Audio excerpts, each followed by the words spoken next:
களங்கிடும் மகனே வருவாயா, இயேசு அழைக்கின்றார். கண்ணீர் துடைப்பார், மார்போடு சேர்ப்பார், மாறாது அன்பு நம் இயேசு. கண்ணீர் துடைப்பார், மார்போடு சேர்ப்பார், மாறாது அன்பு நம் இயேசு. களங்கிடும் மகனே வருவாயா, இயேசு அழைக்கின்றார்.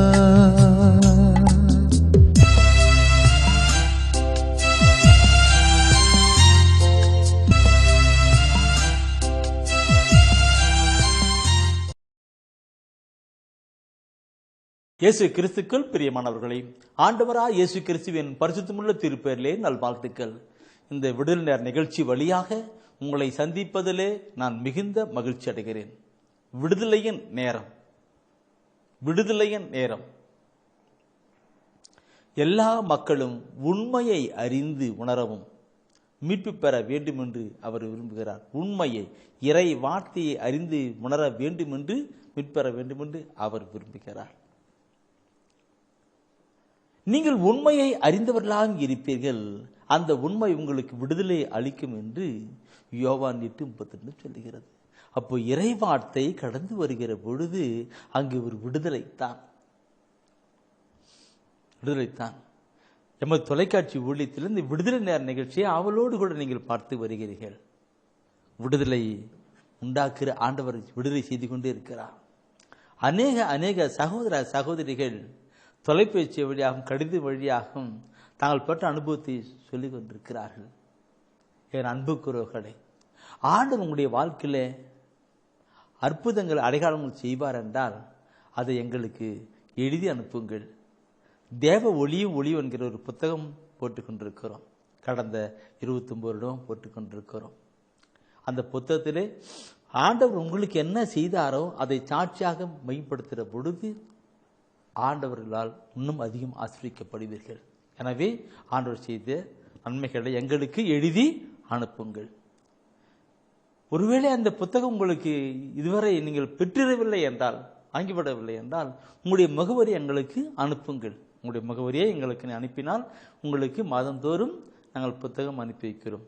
அந்த புத்தகத்திற்கு எந்த விதமான விலையோ சந்தாவோ குறிப்பிடவில்லை. ஆண்டு சொன்ன எந்த விலையோ சந்தாவோ குறிப்பிட வேண்டாம், யாரிடம் நீ பணம் கேட்கவும் வேண்டாம், நானே மக்களுடைய உள்ளத்தில் பேசி கொடுக்க செய்வேன்னு சொன்னார்.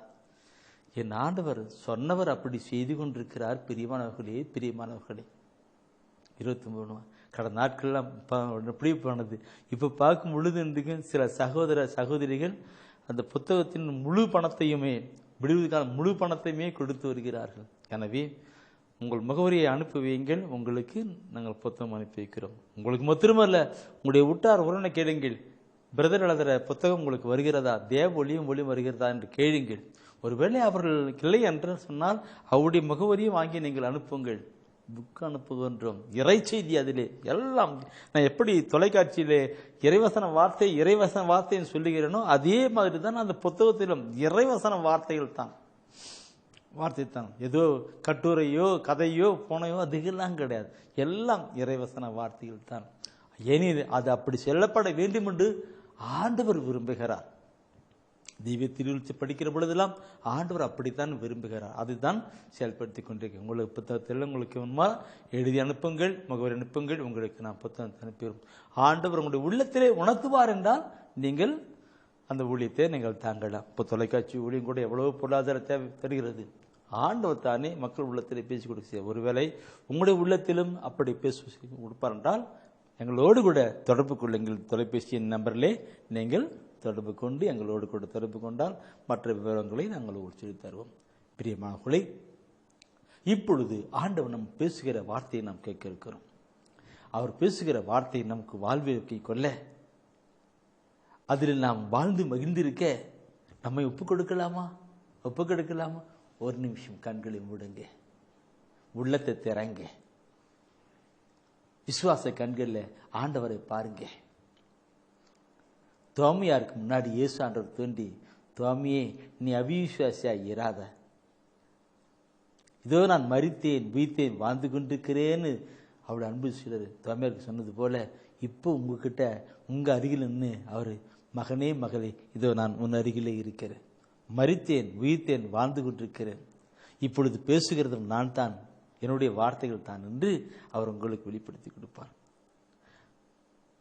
அப்படியே இப்போ கொடுங்க. அந்த ஆண்டவர் உங்கள் அருகிலே இருக்கிற பொழுது உங்களுடைய தேவை லாபத்தையும் பார்த்து உங்களுடைய வாழ்க்கையில் ஒரு அற்புதம் செய்வார், அதிசயம் செய்வார்.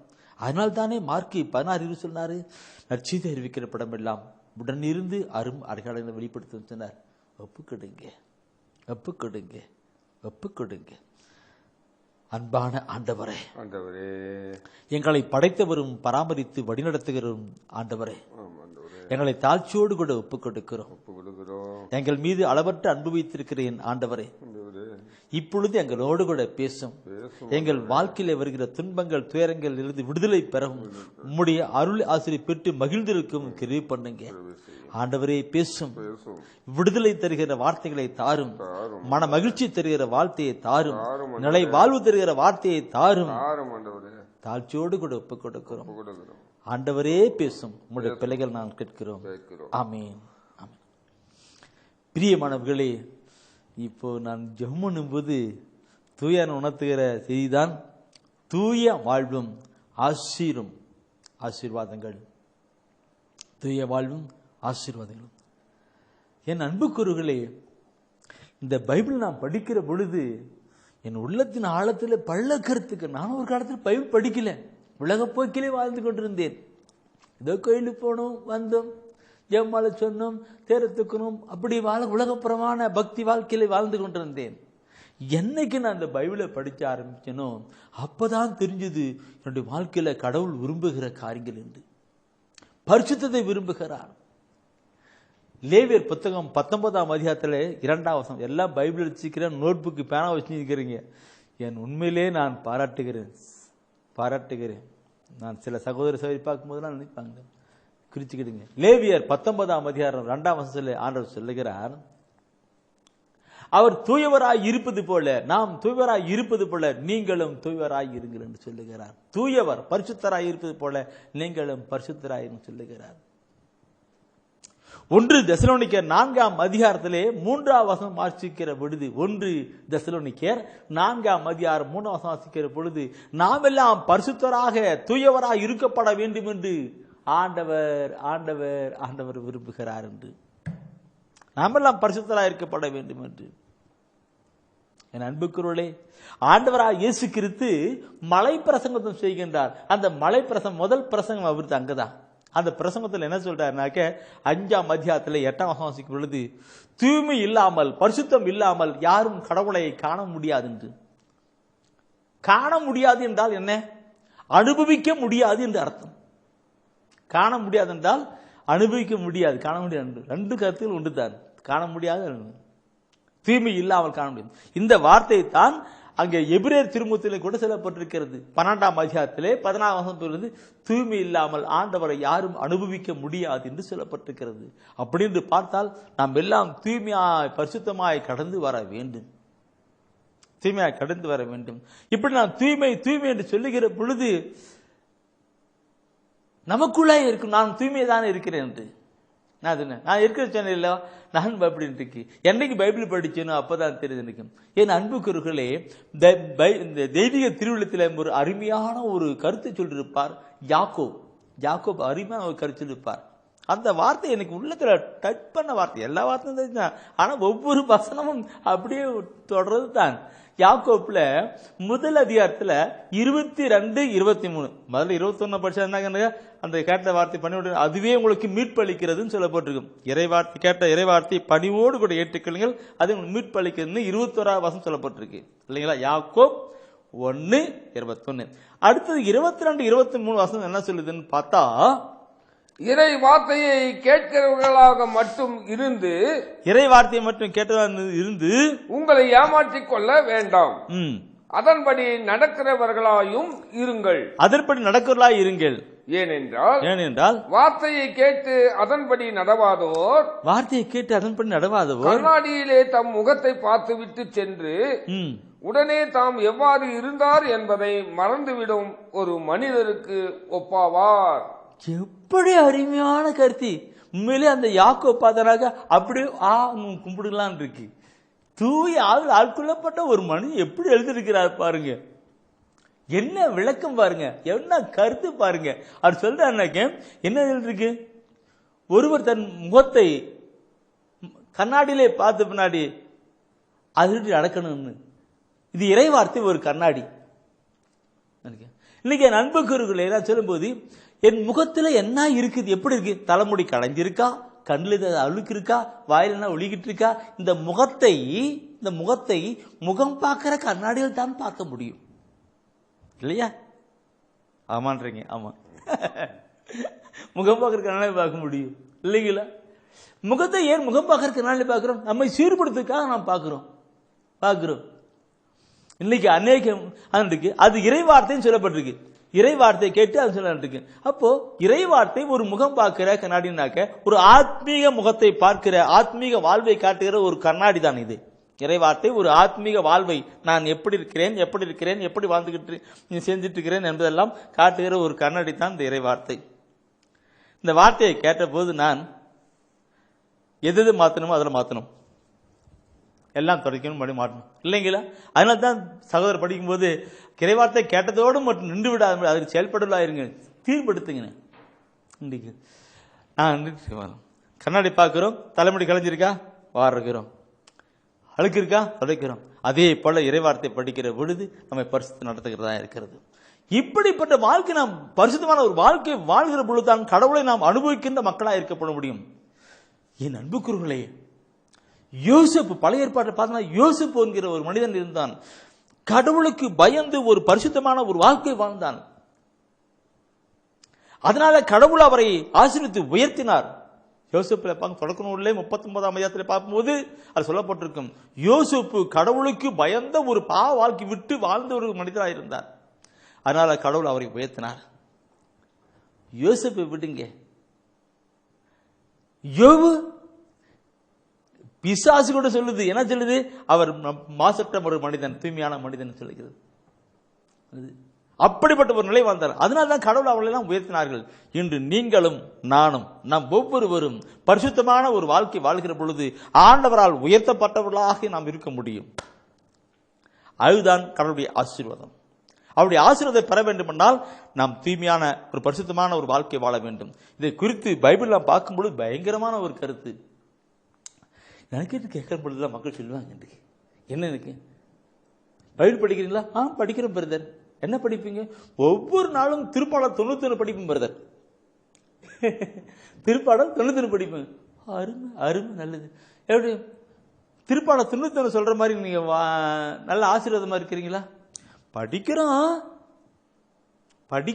அப்படி சொல்லி முடிப்பார்கள். என் நண்பர்களை திருப்பாடல் 91 பார்க்கும் பொழுது என்ன அருமையான தலைப்பு பத்தி தலைப்பாருங்க. என்ன சொல்லுது தலைப்பு? நம்மை பாதுகாக்கும் இறைவன். நம்மை பாதுகாக்கும் இறைவன், நம்மை பாதுகாக்கின்ற இறைவன் சொல்லி சொல்லிருக்கோம். அந்த திருப்பாடல் இருக்கிற அத்தனை வார்த்தைகளுமே பாதுகாப்புக்கின்ற ஒரு ஆசீர்வாதமான ஒரு வார்த்தைகளை தான் கொடுக்கப்பட்டிருக்கிறது. என் அன்புக்குரியவர்களே, இந்த ஆசீர்வாதமான வார்த்தை எல்லாருக்கும் கிடையாது சகோதரா சகோதரி, எல்லாருக்கும் கிடையாது. யாருக்குன்னு சொல்லப்பட்டதை நீங்க பார்க்கணும். அந்த 91ஆம் அதிகாரத்திலே 8வது வசனத்தை நீ படிப்பீங்களானாக அருமையாக சொல்லப்பட்டிருக்கும். பொல்லாருக்கு கிடைக்கும் தண்டனையை நீரே பார்ப்பீர். தொல்லாருக்கு கிடைக்கும் தண்டனை நீரே பார்ப்பீர். உன் கண்ணாலேயே நீர் காண்பீர். உன் கண்ணாலேயே நீர் காண்பீர் சொல்லப்பட்டிருக்கும். பொல்லார் கிடைக்கிற தண்டனை நீ பார்ப்பீங்க எனக்கு. அப்போ நாம் பரிசுத்தமான ஒரு வாழ்க்கை வாழ்கிற பொழுதுதான் அத்தனை ஆசீர்வாதங்களும். என் அன்புக்குரியவர்களே, நான் ஒரு கிராமத்தில் தான் ஊழியம் பண்ணி கொண்டிருக்கிறேன். கிராமத்திலிருந்து அப்படி இப்படி போயிட்டு இருக்கிறேன். நான் கிராமத்தில் தான் இருந்து கொண்டிருக்கிறேன். ஆரம்ப காலத்தில் எங்களுடைய பிரேயர் ஹவுஸ் இருக்கிறதுக்கு அவங்க மக்கள் வருவாங்க. மற்ற சமயத்து மக்கள் வருவார்கள். நான் சொல்லுவேன், நீங்க எந்த இனம் சந்தேகம் பரவாயில்ல, அவருடைய பேரை அறிஞ்சிருந்து அவர் பேரை சொல்லி கூப்பிட்டு கேளுங்க, அப்படி கடவுளும் செய்வார் சொல்லுவேன்.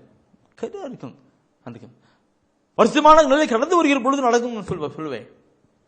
அந்த திருப்பாடல்ல நீ பார்க்கும் பொழுது அந்த கடைசி வசனம் பாருங்க. அந்த கடைசியில வந்து 14-15 வசனம் எப்படி சொல்லுகிறது? அவர்கள் என் மீது அன்பு கூர்ந்ததால் அவர்களை விடுவிப்பேன். அவர்கள் என் பெயரை அறிந்துள்ளதால் அவர்களை பாதுகாப்பேன். அவர்கள் என்னை நோக்கி மன்றாடும் போது மன்றாடுகிற பொழுது அவர்களுக்கு பதில் அளிப்பேன். அவர்களது துன்பத்தில் அவர்களோடு இருப்பேன். அவர்களை தப்புவித்து அவர்களை பெருமைப்படுத்துவேன். எத்தனை அந்த 91வது அதிகாரத்தை அந்த பாடம் படிச்சா ஒவ்வொரு வார்த்தையும் அருமையான ஒரு வார்த்தை, ஆசீர்வாதமான வார்த்தையா சொல்லப்பட்டிருக்கும் இல்லையா? நீங்களாம் படிச்சிருக்கிறீங்க, கேட்டிருக்கிறீங்க. ஆனால் பரிசுத்தமான ஒரு வாழ்க்கை வாழ்கிற பொழுதுதான் சகோதரா சகோதரி அந்த ஆசீர்வாதம் எல்லாம் உண்டு என்று அந்த 8வது வசனத்தை நிம்மன படிச்சோம் இல்லைங்களா? பொல்லாருக்கு கிடைக்கும் தன் நீயே பார்ப்பீங்க. என்ன தப்பான வாழ்க்கை வந்தா பார்க்கணும், உன் கண்ணால் நீ பார்ப்பீங்க, நீ அனுபவிப்பீன்னு இல்லைங்களா? நம்முடைய வாழ்க்கையில தூய்மையான ஒரு வாழ்க்கை வாழ்க்கை பொறுத்தவரை ஆண்டவர் நம்மை பாதுகாத்து பராமரித்து இருக்கும். அந்த வார்த்தையை நான் படிக்கிற பொழுது எப்படி ஒன்று வார்த்தை திருப்பாடல் சொல்லுகிற ஒரு கருத்து, ஒவ்வொரு கருத்தும் எவ்வளவு அருமையா இருக்கின்ற. சரி, அந்த கருத்து விட்டீங்களா? அடுத்தது நீங்க பாருங்க திருப்பாடல் 125 திருப்பாடல் 125ல அந்த ஆசீர்வாத பாதுகாப்புன்னு சொல்லும் போது அதை கொண்டு வரேன். திருப்பாடல் 125ல அந்த தலைப்பு படிச்சு பாருங்க, என்ன சொல்லுது? இறைமக்களை பாதுகாப்புன்னு சொல்லப்பட்டிருக்கும். எல்லாம் எடுத்திருக்கிறீங்க பைபிள் இல்லைங்களா? Right, okay. அதுல திருப்பாடல் 125 தலைப்பு என்ன சொல்லுது? இறைமக்களை பாதுகாப்பவர். அப்போ இறை மக்களை, கடவுளுடைய பிள்ளைகளை பாதுகாக்கிறோம் சொல்லப்பட்டிருக்கு. கடவுளுடைய பிள்ளைகளை பாதுகாப்புன்னு சொல்லப்பட்டிருக்கும். கடவுள் பிள்ளைகளை பாதுகாப்புன்னு சொன்னா கடவுள் பிள்ளைகள் யாருங்க? இந்த உலகத்தில் எல்லாரும் கடவுள் பிள்ளைங்களா? இந்த மாதம், இந்த ஜனவரி மாதத்துல என்னுடைய தேவ ஒளியும் புத்தகத்தில் போட்டிருக்கிறேன். என் மக்கள் நிறைவு பெறுவார்கள்னு ஒரு டாபிக்ல ஆண்டவர் சொன்ன வார்த்தையில் அப்படி எழுதியிருக்கிறேன். என் மக்கள் சொல்றார். என் மக்கள் யார்? என் மக்கள் என்பது யார் என்ற அந்த 7 பாயிண்ட்ல கொடுத்திருக்கிறேன். அந்த புக்கில் நீங்க படிச்சுன்னா உங்களுக்கு தெரியும். 7 என் மக்கள். அப்போ இறை மக்கள் பாதுகாக்கப்படுவார்கள்.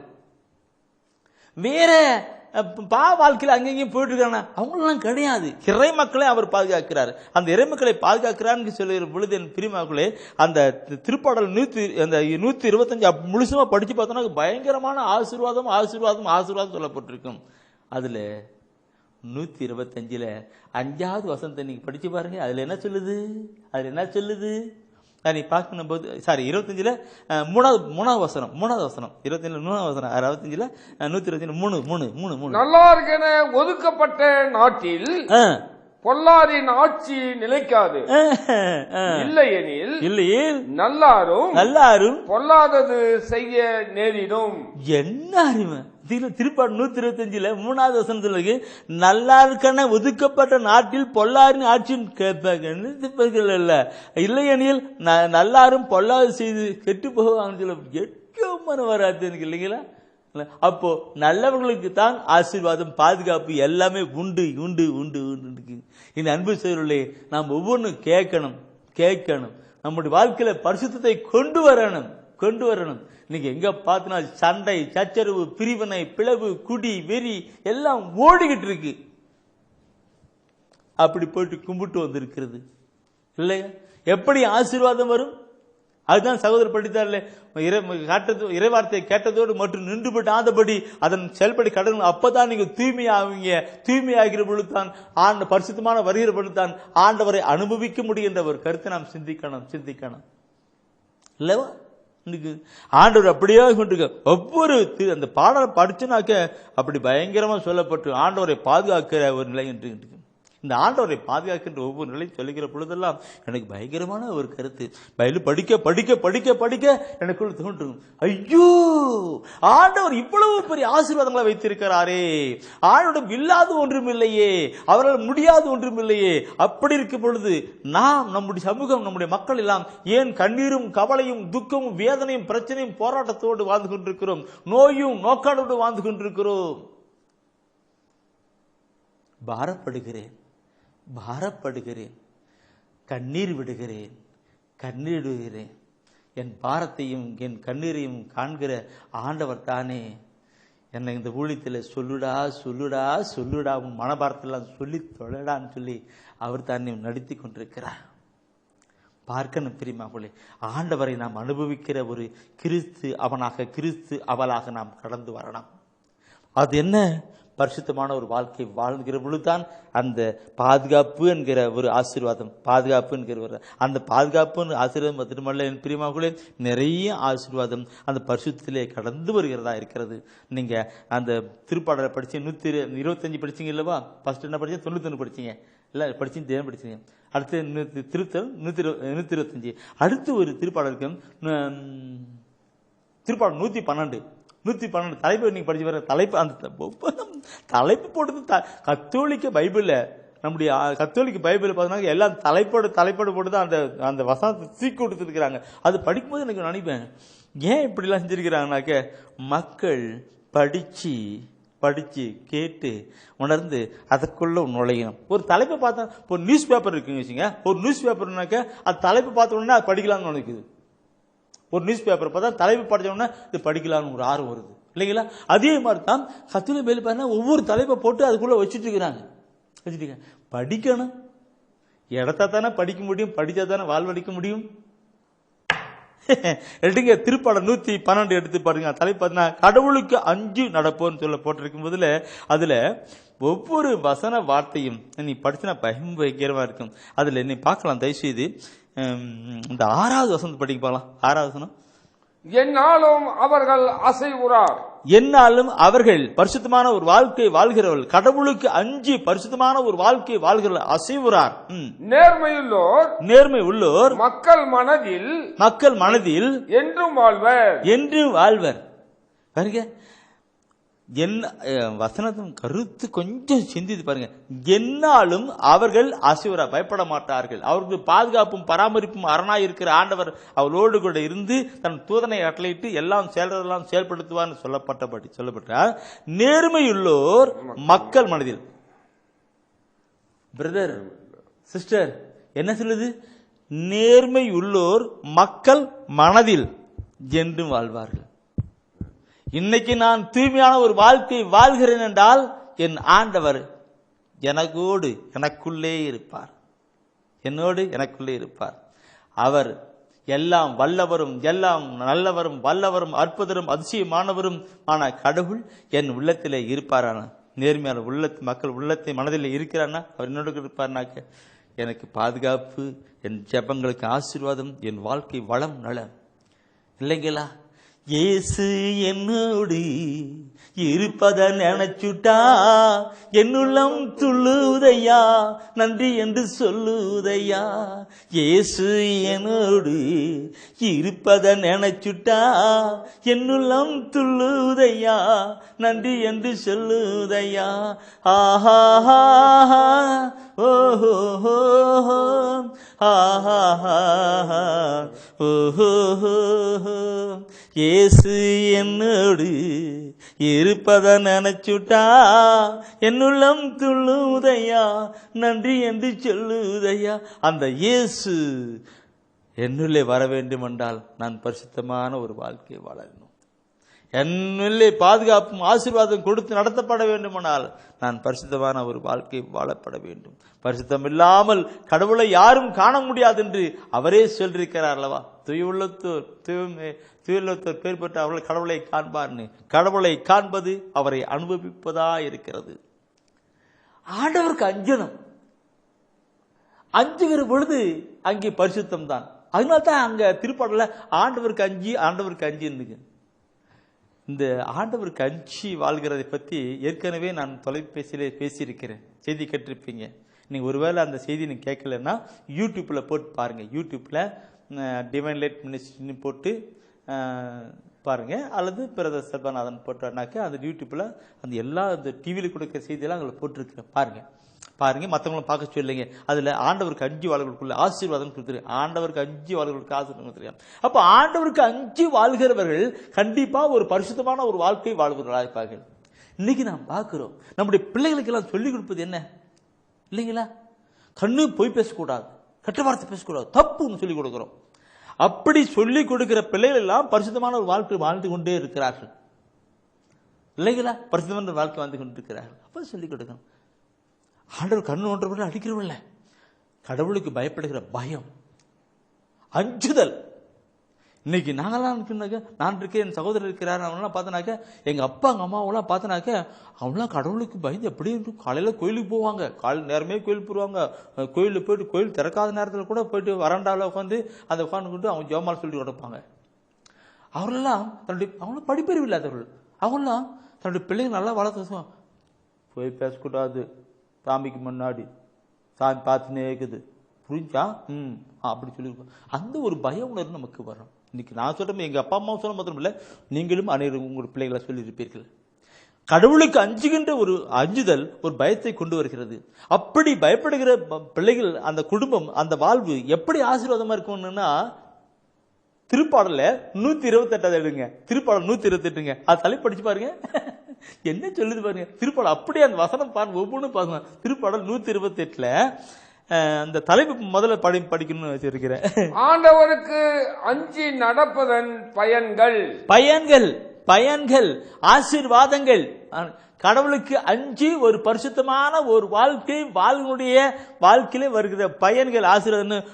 ஒவ்வொரு வசனம் எப்படி சொல்லிருக்கு அப்பா, ஐயோ படிச்சா பயங்கரமான ஒரு கரிசனம் இருக்கு, பரிசுத்தம் இருக்கு. அங்கே பார்த்தனாக்க எனக்கு அந்த முதல் வசனம் சொல்லுகிற கருத்து வித்தியான ஒரு கருத்தா இருக்கும். அதுல 1, 2, 3 நான் அடிக்கடி இப்ப சொல்றதெல்லாம் ஒவ்வொரு வசனம் அந்த வசன வார்த்தையெல்லாம் படிச்சுதான் இருக்கேன். அதுக்கு 128ல கடவுளுக்கு அந்த கடவுள் 5 வாழ்க்கை பயன்கள் சொல்லிட்டாரு. அதுல தயவுசெய்து நான் பார்க்கணும். முதல் வசனம் படி தயவுசெய்து. முதல் வசனம், ஆண்டவருக்கு அஞ்சி, ஆண்டவருக்கு அஞ்சி அவர் வழிகளில் நடப்போர், அவர் வழிகளில் நடப்போர் பேறு பெற்றோர், பேர் பெற்றோர். நான் இந்த வசனத்தை ஒரு நாள் படிச்சேன். என்ன படிச்சோம், அப்படியே ஓ தூய ஆவியானவரே இந்த மறைப்பொருள் எனக்கு விலக்கி கூறுங்கன்னு சொல்லி உட்காந்துக்கோனா ஜெபம் பண்ணா, அவர் வழி பரிசுத்தமான வழி, பரலோகத்தின் வழி, அதான் நினைச்சிட்டு இருந்தேன். அந்த வழி கலீல்னு சொல்லும் போது நான் படிச்சேன், வழி கலீல், அது பன்மை வந்துச்சு. அப்ப நான் பார்த்தீங்கன்னாக்க நிறைய வழி, பரிசுத்தமானது வழி, அன்பின் வழி, மற்றவர்களுக்கு இரக்க உள்ளத்தோடு செயல்படுகிற வழி, இதெல்லாம் அவருடைய வழிதான். புரியுதுங்களா? அவர் வழியில் எப்படி அவருடைய அன்பு மதர் தெரேசா இருந்தாங்க, அவங்களுடைய வழியெல்லாம் இரக்க பரிவுள்ள போயிருக்கின்ற வழி இல்லைங்களா?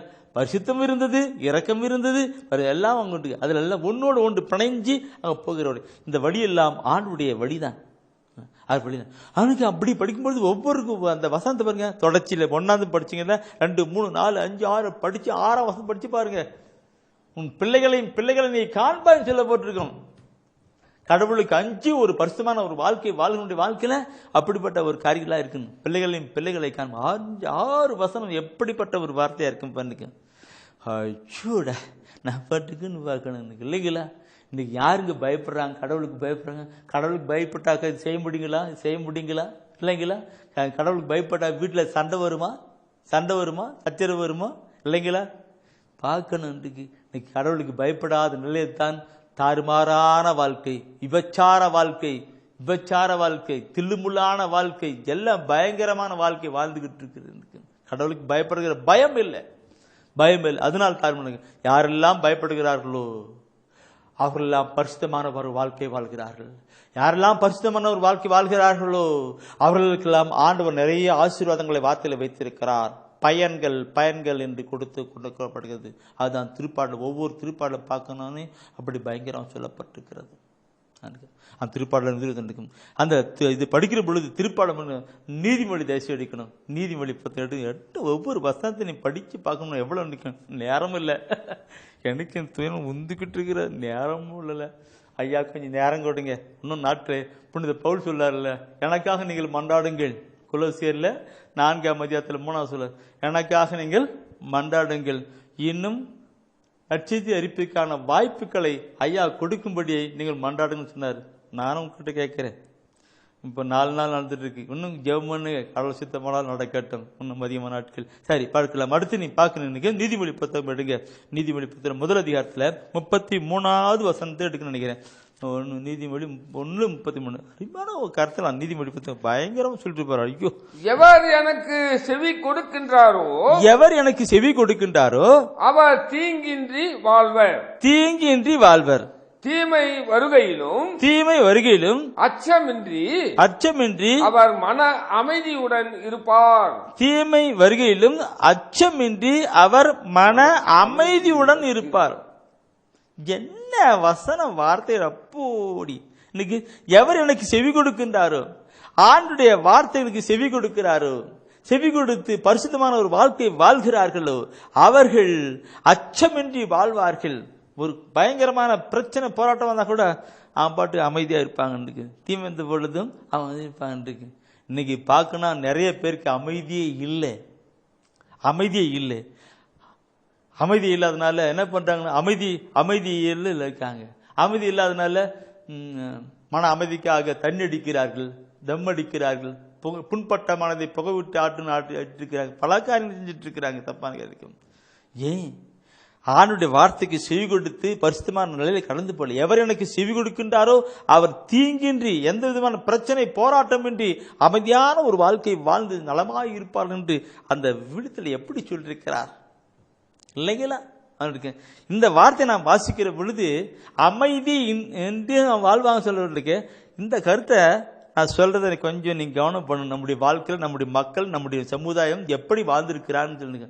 எனக்கு நிறைய பேர் போன் பண்ணும்போது சொல்லுவாங்க, இன்றைக்கு பிரதர் நைட்லாம் தூக்கமே இல்லை, பிரதர் நைட்லாம் ஒரு தூக்கம் இல்லை, பயங்கரமான படிச்ச பிரதர் தூக்கமே இல்லை, கொஞ்ச நேரம் படிச்ச அப்புறம் தூக்கமே இல்லை. ஏன் தூக்கம் வரல? மனசுல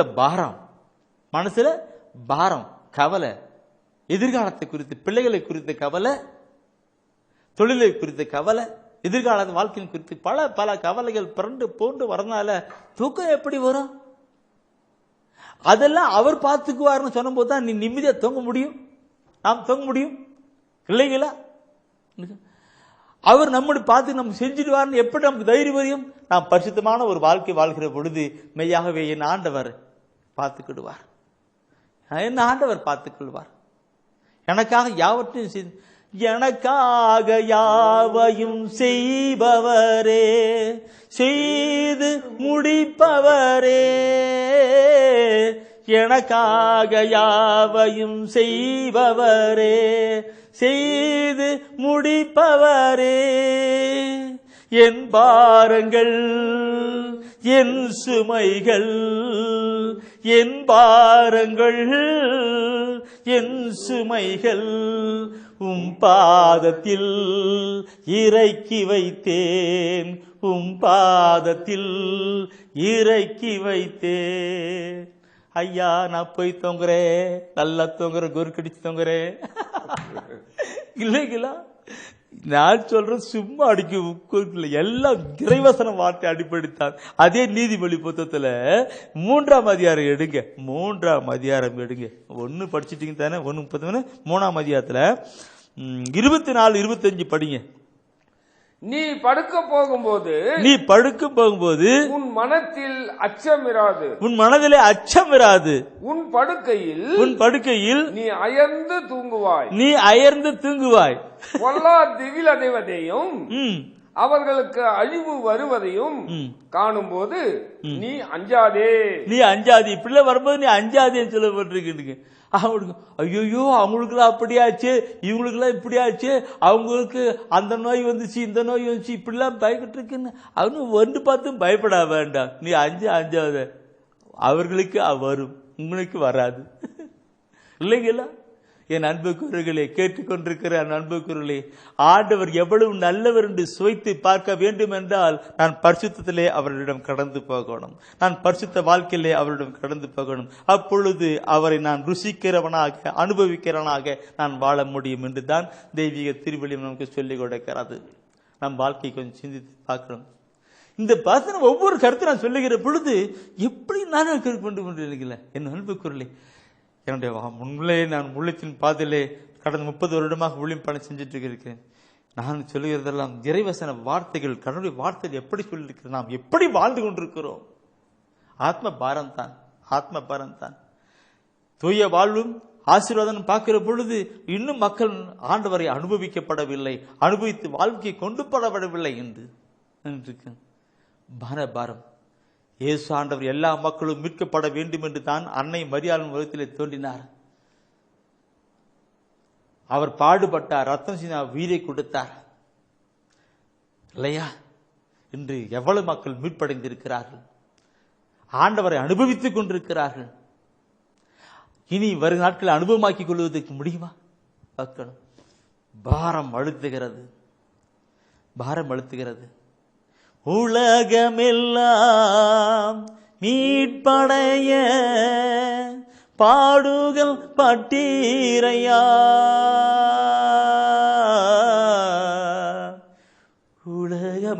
உலகமெல்லாம் மீட்படைய ரத்தம் சிந்தி நீரே,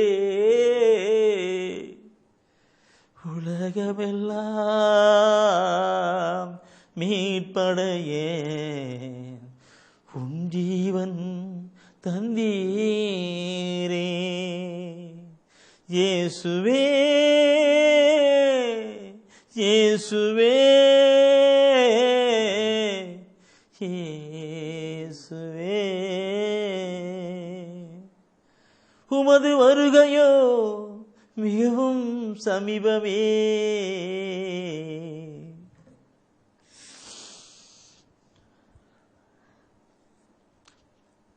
கிறிஸ்துவை அறிந்தவனே இன்னும் மீட்பாதுன்னு வரல. கிறிஸ்தவர்கள் அறிந்தவர்களே இன்னும் மீட்பாத வரல. அந்த உலகம் முழுவதும் மீட்பு பெற வேண்டும் என்று அவர் கொண்டு வந்தாரே, எப்ப மீட்பு பெற வேண்டும் அப்ப கொடுக்கலாம். பிரியமானவர்களே, இதை நான் சொல்லுகிறது தூய வாழ்வு, தூய வாழ்வு, தூய வாழ்வு. பரிசுத்தமான ஒரு வாழ்க்கையை வாழ்கிற பொழுது நாம் ஆண்டவரை அனுபவித்து வாழ்கிறோம். இந்த அனுபவத்தை கொண்டு வரக்கூடாது தான் பொல்லாத பிசாசு பாவத்தை உண்டு பண்ணி மக்களை அடிமையாக்கி வலை போட்டு வைத்துக் கொண்டிருக்கிறான். யாரெல்லாம் பரிசுத்தமான வாழ்க்கை வாழ்கிறார்களோ ஆண்டவரை அனுபவிக்க முடியும். அது போகக்கூடாது தான் பிசாசு சிறைப்படுத்திக் கொண்டிருக்கிறான். தயவுசெய்து எபிரேயர் 10 எடுங்க, புதிய ஏற்பாட்டை எடுங்க, திருப்புங்க, புதிய ஏற்பாட்டில் திருப்புங்க. இந்த 13ஆம் அதிகாரத்தை நீங்க படிச்சுனாக்க அதுல அருமையான 13 இருக்கும். 13ஆம் அதிகாரம், அதுல தலைப்பு என்ன பற்றி பாருங்க. 13ஆம் தலைப்பு என்ன இருக்கு? கடவுளுக்கு உகந்த வாழ்க்கை. கடவுளுக்கு உகந்த வாழ்க்கை. கடவுளுக்கு உகந்த வாழ்க்கை என்ன வாழ்க்கை? கடவுளுக்கு உகந்த வாழ்க்கை எப்படிப்பட்ட வாழ்க்கையா இருக்கணும் அங்க சொல்லிக் கொடுக்குறாங்க. கடவுளுக்கு உகந்த வாழ்க்கை எப்படி சொல்லி கொடுக்குறாங்க. அந்த 13ஆம் அதிகாரத்துல 1-7 வசனத்தை நீ படிச்சு பார்த்தனா, 1-7 வசனங்களை படிச்சு பார்த்தனா அருமையான கருத்து, அருமையான கருத்து, அருமையான கருத்து, அருமையான கருத்து எடுக்கணும். உகந்த வாழ்க்கை இன்னைக்கு நீங்களும் நானும் வாழணும். இப்படிப்பட்ட வாழ்க்கை வாழ்கிற பொழுது தான் ஆண்டவரை அனுபவித்து நாம் வாழ்ந்திருக்க முடியும். என் அன்புக்குறவர்களே, அந்த 1-7 வசனம் படிச்சா 7வது வசனத்தை தயவுசெய்து படிச்சு பாருங்க. 7வது வசனம் என்ன சொல்லுகிறது? உங்களுக்கு கடவுளின் வார்த்தையை எடுத்து சொன்ன, உங்களுக்கு கடவுளின் வார்த்தையை எடுத்து சொன்ன உங்கள் தலைவர்களை நினைவு கூறுங்கள். உங்களுடைய தலைவர்களை, வழிகாட்டிகளை நினைவு கூறுங்கள். அவர்களது வாழ்வின் நிறைவை எண்ணி பார்த்து, அவருடைய வாழ்க்கை நிலையை எண்ணி பார்த்து நீங்களும் அவர்களைப் போல நம்பிக்கை உடையவர்களாய் இருங்கள். எனக்கு இந்த வார்த்தை பார்க்கணும். இன்னைக்கு நாம் எல்லாம் அநேக புனிதருடைய வாழ்க்கை நாம் படித்திருக்கிறோம், கேட்டிருக்கிறோம். ஒவ்வொரு நாளும் ஒவ்வொருடைய புனிதருடைய வாழ்க்கை நாம் கேட்கிறோம். ஒரு நாள் புனிதரை கேட்கிறோம் இல்லைங்களா? அவர்கள் எப்படி வாழ்ந்தார்கள், எப்படி இருந்தார்கள், எப்படி செயல்பட்டார்கள், எப்படி அந்த புனிதமான காலத்தை கடந்து வந்தார்கள் நாம் கேட்டுட்டு போயிட்டே இருக்க வேண்டியதா? நாம் வாழ்றது கடந்து வரக்கூடாதா? அதெல்லாம் புனித பவுல் அங்க சொல்ல எப்படி திரும்ப சொல்ல, அவர்களை போல நீங்கள் வாழ கடந்து வாங்கியான்னு சொல்லிட்டாங்க. நாம் எல்லாம் புனிதர், அந்த புனிதரே எங்களுக்காக, புனிதரே எங்களுக்காக, புனிதரே எங்களுக்காக, புனிதரே எங்களுக்காக, புனிதர் எல்லாம் புனிதர் இருக்கும். கரெக்ட். அந்த புனிதரை போல நாம் கடந்து போகணும் அல்லவா? புனிதர்னாங்க பரிசுத்தமான வாழ்க்கை வாழ்க்கையிலே கடந்து போக்கணும். அப்படி வாழ்கிற பொழுதுதான் நம்முடைய பார்க்கணும். இந்த கருத்தை நான் சொல்ல எனக்குள்ள தூயான உணர்ந்துக்கிறது பிரிய பார்க்கணும். திருப்பாடல்ல என்ன செய்து திருப்பாடல் எடுங்க. இந்த வசனம் படிக்கும் பொழுது எனக்கு அந்த வசனம் வருகிறது. தூய ஆவியானவர் இங்க கொடுப்பார், அடுத்து இங்க கொடுப்பார், இங்க கொடுப்பார், இங்க கொடுப்பாரு. ஏன்னா இதயம் புள்ளமா அவருடைய வார்த்தை தான். அதனால தூயான இங்கடு அங்கடு சொல்றதல்ல. திருப்பாடல் எடுங்க, திருப்பாடல் எடுங்க, 15ஆம் அதிகாரம் எடுங்க. 15ஆம் அதிகாரத்துல அந்த கடவுளுக்கு உகந்த வாழ்க்கைன்னு நம்ம படிச்சோம். எபிரேயர்ல கடவுளுக்கு உகந்த வாழ்க்கைன்னு படிச்சு பார்த்தோம்ல. அந்த உகந்த வாழ்க்கைன்றதோட கூட நான் திருப்பாடல் 15ஆம் அதிகாரத்தை தலைப்பு படிச்சு பாருங்க. என்ன சொல்லுது? கடவுள் மனிதரிடம் எதிர்பார்ப்பவை. கடவுள் மனிதரிடம் எதிர்பார்ப்பவை என்ன? அந்த வசனம் ஒவ்வொன்றும் நீ படிச்சு பாருங்கன்னா பாருங்க அக்கா, பாருங்க பார்த்து பாருங்க. கடவுள் மனிதன் எதிர்பார்ப்பது என்ன? அதுல அழகா அந்த வசனத்தை அப்படி ஒவ்வொன்னு அது சொல்லி கொடுத்துட்டு பாருங்க. அது சொல்லிட்டு பாருங்க. கடவுள் எழுதி கொடுத்துக்கு கடவுள் எதிர்பார்ப்பேன்னு என்னென்ன கைட்டுக்கும். நான் இந்த கருத்தை நான் கடந்த தியானத்துல நான் சொல்லிக்கிட்டு இருந்தேன். எனக்கு அதாவது கையூட்டு வாங்குவதெல்லாம் தவறு, கைவிட்டு வாங்குவதெல்லாம் பணம், அதாவது லஞ்சம் வாங்குவதெல்லாம் தவறு, அது பாவம்னு சொன்ன கொடுத்தேன். அந்த நிலையில அங்க இருக்கிற ஒரு சகோதரன் அப்படி வந்துட்டு கேட்டார். கேட்டு பிரதர், லஞ்சம் வாங்குறது தவறா? ஆமா தவறு, லஞ்சம் வாங்குறது தவறு. ஒரு வேலை இந்த வேலையில கூட அந்த சகோதரன் உட்காந்து கேட்டுக்கிட்டு இருக்கலாம். பிரதர் என்னதான் சொல்றாருன்னு சொல்லிக்கிட்டு இருக்கலாம். என் அன்புக்குரியலே அங்க நான் பார்க்கிற பிரியமக்களே, அங்க பார்க்கிற பொழுது அங்க சொல்வாரு. அந்த 15ஆம் அதிகாரத்துல 5ஆம் வசனம், நான் 15ஆம் வசனத்துல 5ஆம் வசனம் சொல்லப்பட்டிருக்கிற வார்த்தையை நான் படிச்சு போகணும். என்ன அறிவு சொல்லிட்டு இருப்பான்னு லஞ்சம் வாங்க தப்பான்னு கேட்டுவான். நான் சொன்ன தப்பு. ஏன்னாக்க அவனுடைய பாவத்துக்கு தவறுக்கு நீ உகந்தியா மாறி போயிடுற. அதுக்குதான் பணம் தரான். நீங்க தயவுசெய்து 5ஆம் வசனத்தை பண்ணீங்க. தம் பணத்தை வட்டிக்கு கூடார், தம்மை பணத்தை வட்டிக்கு கூடார், மாசற்றவருக்கு எதிராக கையூட்டு பெறார், கையூட்டு பெறார். மாசற்றவருக்கு எதிராக கையூட்டு பெறார்னு அவ்வாறு நடப்போர் என்றும் நிலைத்திருப்பார். என்ன அன்புக்குரியவர்களே, இன்னைக்கு எல்லாம் லஞ்சத்துல தான் உலகம் ஓடிக்கிட்டு இருக்கு, லஞ்சத்துல தான் ஓடிக்கிட்டு இருக்கு. இந்த காரியெல்லாம் மறந்து கடந்து போகணும். பைபிள்ல சொல்லப்பட்ட வார்த்தை இப்படிப்பட்ட நிலையில வரக்கூடாது. இதெல்லாம் ஒன்னும் சொன்னா எல்லாருக்கும் இப்ப கையூட்டு வாங்கினவங்களுக்கெல்லாம் என்மேல் கோபமா இருக்கும். என்மேல் கோபப்பட்டு என்ன பிரயோஜனம்? ஆண்டவர் சொல்றாரு, நீ வந்தா உனக்கு ஆசீர்வாதம். உனக்கு நீ கையூட்டு வாங்குற, லஞ்சம் வாங்குறதுக்கு இல்லைங்களா? அன்றைக்கு பல வட்டி பணத்தை வட்டிக்கு பணம் கொடுக்காதன்னு சொல்லப்பட்டிருக்கும். அந்த 15 வசனத்தை அடியே பார்க்கும் ஒவ்வொரு கருத்துக்களும் என்னென்ன எவ்வளவு கருத்தையா இருக்குன்னு சொல்லப்பட்டிருக்கேன். பிரியமாவுக்குள்ளே சரி, இந்த கருத்தை நான் டைம் ஆக போய் நேரம் ஆகிட்டு இருக்கு. 15ஆம் அதிகாரத்துல இன்னைக்கு அந்த வார்த்தை பார்த்துருக்கும். மாசற்றார் நடப்போரே இன்னொரு நெறியவற்றை செய்வர், உளமாற ஆண்டவர் உண்மையை பேசுவார். அப்படி பயங்கரமான கடவுள் சொல்லப்பட்ட வசனம். நம் தாவினால் குற்றம் கூறாத நெறியதர் அப்படி பயங்கர வசனம் சொல்லப்பட்டிருக்கும். அந்த வசனம் 15ஆம் அதிகாரத்துல 5 வசனம் இருக்கும். சரி, 5ஆம் வசனம் படிச்சுக்கிட்டு இப்போ நீங்க அடுத்து பிரிமாவுகளே இந்த 5ஆம் வசனம் படிச்சு அடுத்து 16ஆம் பக்கமே இருக்குதான் இருக்குது. அடுத்து 16ஆம் அதிகாரம் எடுங்க. 16ஆம் அதிகாரம் எடுங்க. 16ஆம் அதிகாரம் என்ன 16 அதுல பட்டுறுதியும் நம்பிக்கையும் தலைப்பு பாருங்க. பட்டுறுதி நம்பிக்கையும் தலைப்பட்டிருக்கேன். அந்த பட்டுறுதி நம்பிக்கையும் செலவிட்டு அப்படி ஒவ்வொன்னு பயங்கரமா கொடுத்து அந்த 6ஆவது வசனம் ஒரு கருத்து சொல்லப்பட்டிருக்கும். 6ஆவது வசனம் 8ஆவது வசனம் 6ஆவது 8 ஆண்டவரை எப்பொழுதும் என் கண்முன் வைத்துள்ளேன். அவர் என் வலப்பக்கம் உள்ளார். எனவே நான் அசைவுறேன். ஆண்டவரை எப்பொழுதும் என் கண்முன்னே வைத்துள்ளேன். அவர் என் வலப்பக்கம் உள்ளார். பார்க்கணும் பிரியமான. அப்போ எப்ப நாம் பரிசுத்தமான ஒரு வாழ்க்கை வாழ்கிறோமோ அப்பொழுது ஆண்டவர் நம்ம கண்ணுக்கு தெரிஞ்சே இருப்பாரு. நம்மோடு கூட இயேசு என்னோடு இருப்பதை நினைச்சுட்டா இல்லைங்களா? அப்போ நம்ம வலப்பக்கம் அவர் நம் பழக்கம் மரித்து உயிர்த்து வாழ்ந்து கொண்டிருக்கிற இயேசு கிறிஸ்து நம் வலப்பக்கம் இருந்து எப்பொழுது என் கண்முன்னே வைத்துள்ளேன். அவர் என் வலப்பக்கம் உள்ளார். எனவே நான் அசைவுறேன். நான் பயப்பட மாட்டேன், கவலைப்பட மாட்டேன். எனக்கு தேவையானதெல்லாம் அவர் தருவார். அவர் செஞ்சுக்கிட்டே இருப்பார். இல்லைங்களா? இன்றைக்கு இந்த ஒவ்வொரு வசனம் படிச்சேன். இந்த கருத்தனை படிக்கிற பொழுது தயவு செய்து என் பெரியவர்களே, நான் ஒரே ஒரு கருத்தை நான் சொல்லி ஜபத்துக்குள் கொண்டு போகலான்னு நினைக்கிறேன். திருவெளிப்பாட்டில் எழுதிக்கிடுங்க, படிக்க வேண்டாம், குறிச்சுக்கிடுங்க. திருவெளிப்பாட்டு எடுத்து நீ படிச்சு குறிச்சிங்க. அதுல 7ஆம் அதிகாரத்துல 9-14 வசனத்தை நீ படிச்சு பண்ணா 7 திருவெளிப்பாட்டுல 7ஆம் அதிகாரத்துல 9-14 வசனம் பண்ணாக்க பரலோகத்துல இப்படிப்பட்ட பரிசுத்தவான்கள் எல்லாம் வாழ்ந்துகிட்டு இருக்கிறாங்க சொல்லப்பட்டிருக்கும். கடவுளுக்காக மரித்து வீத்து வாழ்ந்து கொண்டிருக்காங்க சொல்லிருக்கணும். என் அன்புக்குரியவர்களை சொல்லுகிற பொழுது நான் ஒரே ஒரு எனக்கும் யோவேல் தீர்க்கதரிசியின்படி இறுதி நாட்களிலே மாம்சமான யாவர் மேல் ஆவியை பொழிவேன், அவர்கள் கனவுகளையும் காட்சிகளையும் காண்பார்கள் என்று சொன்னார். 30 வருடம் ஊழியம் என்று எனக்கும் ஆண்டவர் காட்சி கொடுத்தார். ஒரு நாள் பரலோகத்தை பார்த்தேன், ஒரு நாள் நரகத்தையும் பார்த்தேன். அந்த பரலோகத்தையும் நரகத்தையும் பற்றியும் பார்த்ததையெல்லாம் ஆண்டவர் வெளியிட சொன்னார். அதை தான் புத்தகமாக வெளியிட்டேன். பரலோகம் நரகம் எங்கே செல்வா எப்படி இருப்பா என்கிற ஒரு புத்தகத்தை நான் வெளியிட்டிருக்கிறேன். உங்களில் அநேகர் வாங்கி படித்திருப்பீர்கள் என்று நினைக்கிறேன். அப்படி புத்தகம் வாங்கவில்லை என்றால் எடுத்து வாசித்து பாருங்கள். பரலோகத்தில் இருக்கிற எவ்வளவு மகிழ்மையான காரியங்களாம் பார்க்க முடியும். அதே போல நரகத்தில் எவ்வளவு கொடூரமான காரியங்களாம் பார்க்க முடியும். இது மனம் திரும்புதலுக்கும் ஆண்டவர் அனுபவித்து வாழ்வதற்கும் நல்ல ஒரு வழியாக இருக்கும். கண்களை மூடுவோமா? தூய உள்ளத்தோர் பேறுபட்டவர்கள். அவர் கடவுளை காண்பார் என்ற நிலையிலே, அனுபவிப்பார் என்ற நிலையிலே நாம் கடந்து வரலாம், ஜெபிக்கலாம். நாம் எல்லாம் பரிசுத்தராவதே தெய்வத்தின் திரு சித்தம். நாம் எல்லாம் பரிசுத்தராவதே தெய்வத்தின் திரு சித்தம்.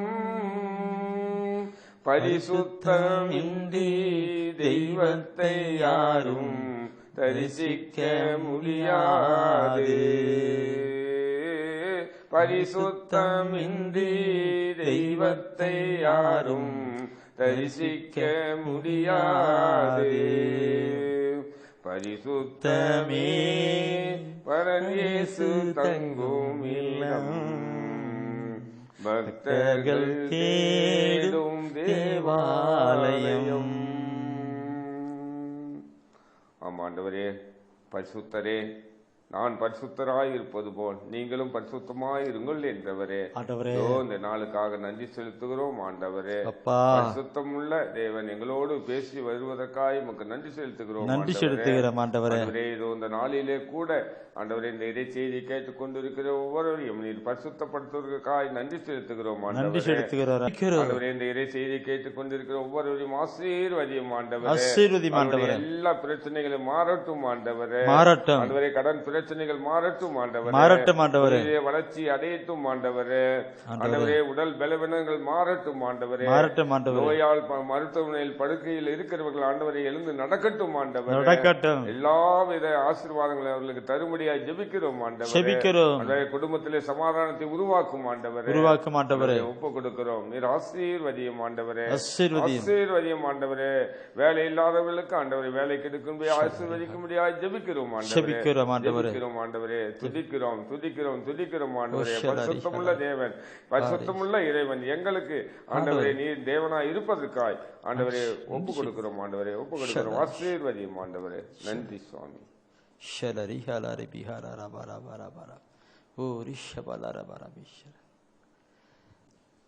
வேலை வாய்ப்பை தேடி வெளிநாட்டுக்கு ஒரு சகோதரன் சென்றான். அங்கே கூட்டி போனவர்கள் அவரை ஏமாத்தி விட்டார்கள். வழி தவறி கண்ணீரோடு ஜெபித்துக் கொண்டிருக்கிறான். இங்கே அவங்களுடைய குடும்பம் கண்ணீரோடு ஜெபித்துக் கொண்டிருக்கிறது. அங்கே வேலை வாய்ப்பு இல்லை. ஒரு அனாதையாக்கப்பட்டு எங்கேயோ சுற்றி வேலைங்கிட்டு இருக்கிறான். இங்கே குடும்பம் இருக்கிறது. இந்த வேலையில் அவருடைய ஜெபத்தை கேண்டு ஆண்டவர் மனம் இறங்கி அந்த மகன் வருவதற்கான வழிகளை திறந்து கொடுக்கிறார். அந்த மகன் விரைவிலே வந்து விடுவான். ஆண்டவரை நீ செய்திருக்கிற நன்மைகளுக்காய் நன்றி. மக்களுடைய கண்ணீரை துடைத்துக் கொண்டிருப்பதற்காய் நன்றி. அவளை ஆசீர்வித்து உம்முடைய மகிமை வெளிப்படுத்திக் கொண்டிருப்பதற்காய் நன்றி. தொடர்ந்து மக்களை ஆசீர்வதிப்பீராக, வழிநடத்துவீராக. இயேசுவின் மூலம் பிதாவே, ஆமென். வாழ்க ஆண்டவரும் மரியாவுடனே பெண்களிலே நீர் பேரு பெற்றீரும் மகனும் வாழியவே. பரிசுத்த மரியாயே எங்கள் பரமனின் தாயாரே, பாவிகள் எங்களுக்காய் பரமனை மன்றாடும். இப்போதும் நீர் மன்றாடும், எப்போதும் நீர் மன்றாடும். தீமைகள் நெருங்கையிலே பரமனை மன்றாடும். மரணம் வருகையிலே நம்மை தாங்கும் அம்மா.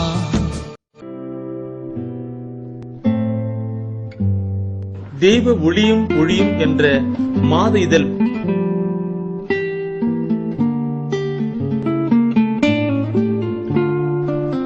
எமது டிவைனைட் ஊழியத்தின் வழியாக வெளியிடப்படும் தெய்வ ஒளியும் ஒளியும் என்ற மாத இதழ் பெற வேண்டும் என்றால் சரியான முகவரியை அனுப்புங்கள். புத்தகங்கள் அனுப்பி வைக்கின்றோம். எங்கள் ஊழியங்களுக்காக ஜீவியுங்கள். ஆண்டவர் உணர்த்துகின்ற காணிக்கையால் தாங்க.